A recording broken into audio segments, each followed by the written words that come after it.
El profilda qotirganimizda har doim klientlar so'rashadi. Nimaga oxirigacha rezva urmagansizlar deb.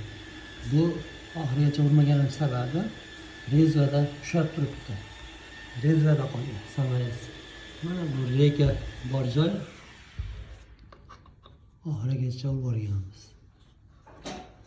Rezvasiz joyda dipskardan o'zida shunaqa rezvada shu. Shunda baquvvat chiqadi. Bu yog'i ham rekada qotgan ekan oxirigacha. Bu profilda nimaga ishlaysan degan savollarga peshona ham chutki bir xilda yopishadi.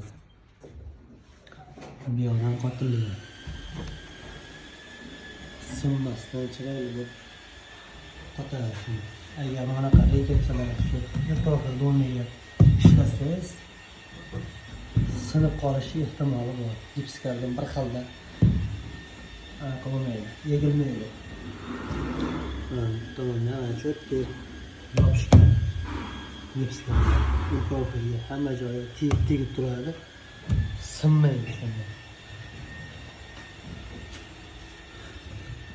Yangi ustachilik boshlagan yosh bolalarga, ustavorlarga tashlab qo'yamiz shu videoni. Bizni kuzatib boringlar.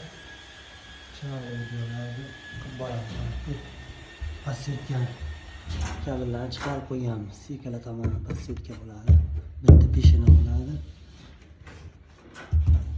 Passetka hosil bo'ladi shunda tegi yopilsa.